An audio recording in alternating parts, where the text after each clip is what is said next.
এই রাস্তাটা ভাই অনেক গুরুত্বপূর্ণ একটা রাস্তা। এই রাস্তা দিয়ে প্রত্যেক দিন ভাই অনেক গণ্যমান্য গুরুত্বপূর্ণ মানুষের যাতায়াত, ঝড় বৃষ্টি সাইক্লোন যাই থাকুক না কেন সরকারি কর্মকর্তারা প্রত্যেক দিনই কিন্তু এইদিকে যাতায়াত করে। কিন্তু অতি দুঃখজনক বিষয় কি জানেন, এই রাস্তাটাই হচ্ছে এই কাশীগঞ্জ বাজারের একমাত্র অবহেলিত রাস্তা। সম্মানিত ভাইয়ের আমার, এই রাস্তা দিয়ে কারা যাতায়াত করে জানেন? এই রাস্তা দিয়ে যাইতে হয় ইউনিয়ন পরিষদে, এই রাস্তা দিয়ে যাইতে হয় ভূমি অফিসে, এই রাস্তা দিয়ে যাইতে হয় হাসপাতালে, সরকারি হাসপাতাল, কিন্তু সেখানে কিন্তু সরকারি কর্মকর্তারা এই রাস্তা দিয়ে কিন্তু যায়। এই রাস্তা দিয়ে যাইতে হয় ভাই চান্দপুর উচ্চ বিদ্যালয়ে, এই রাস্তা দিয়ে যাইতে হয় চান্দপুর প্রাথমিক বিদ্যালয়ে, এই রাস্তা দিয়ে যাইতে হয় চান্দপুর কলেজে। তো এখানে কিন্তু সরকারি যারা কর্মকর্তা আছেন তারাই কিন্তু এই রাস্তা দিয়ে কিন্তু যাতায়াত করে। তবে অতি দুঃখজনক বিষয় কি জানেন, এই রাস্তাতে মানে কাদা লেগে থাকে সবসময়। যদি একদিন বৃষ্টি হয় ভাই, তাহলে 15 দিন থাকে, মানে কি একটা ময়লা আবর্জনা। আর একটা কথা বলি, তুমি এইদিকে আসো ক্যামেরাটা নিয়ে।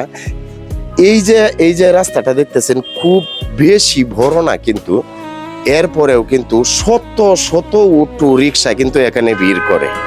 তো তারা কি করবে ভাই? তারা তো গরিব মানুষ, তারা পেটের দায়ে এই গাড়ি চালায়।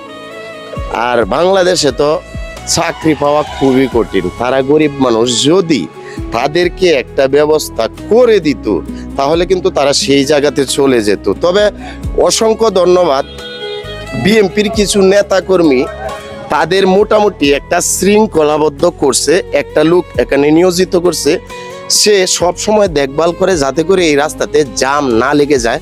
আমি এই স্থানীয় বিএনপির নেতাকর্মীদেরকে আমি স্যালুট জানাই, তাদেরকে ধন্যবাদ জ্ঞাপন করছি। তো আমি বলতে চাই, এত গুরুত্বপূর্ণ একটা রাস্তা, এই রাস্তাটা এত অবহেলিত কেন?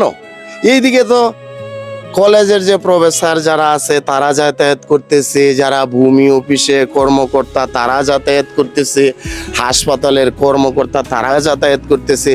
তো এই রাস্তাটা তো এরকম থাকার কথা না ভাই। এই রাস্তাটা কেন এমন? এই রাস্তা দিয়ে কিন্তু ভাই অনেকগুলা কোচিং সেন্টার আছে, কিন্ডার গার্ডেন আছে, ছোট ছোট বাচ্চারা কিন্তু এইদিকে যাতায়াত করে। হ্যাঁ, তারা অনেক সময় দেখা যায় পিছুল খায়া পড়তেছে, হাতে পায়ে ব্যথা পাইতেছে। তো এই রাস্তাটা নিয়ে কেন কারোর মাথা ব্যথা নাই? তুমি এদিকে আসো।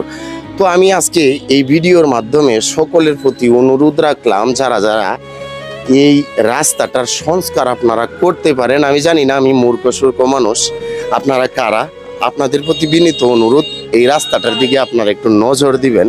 এই রাস্তাটা খুবই গুরুত্বপূর্ণ রাস্তা, কিন্তু আমার খারাপ লাগে এই কারণেই, এত গুরুত্বপূর্ণ একটা রাস্তা, এত গুরুত্বপূর্ণ মানুষজন এদিকে যাতায়াত করে, যারা আগামী দিনের ভবিষ্যৎ, যারা কলেজে মাদ্রাসায় কোচিংয়ে কিন্ডার গার্ডেনে পড়াশোনা করে, তাদের যাতায়াত এখানে অটো ভিড় করে রাখে।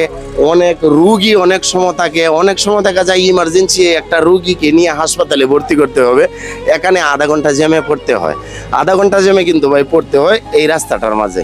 তো সকলে এই ভিডিওটা এত পরিমাণের শেয়ার করবেন, যাতে করে আপনাদের এই শেয়ারের কারণে, আপনাদের লাইক কমেন্টের কারণে যারা যারা এই রাস্তাটা সংস্কার করতে পারে তাদের সম্মুখে যেন যায়।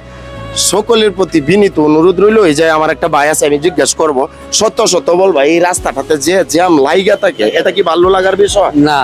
মানে খুবই জ্যাম লাগে থাকে। এইদিকে কতগুলা শিক্ষা প্রতিষ্ঠান আছে, আনুমানিক বলো তো? মেলা আনুমানিক বলো, 10-15টা।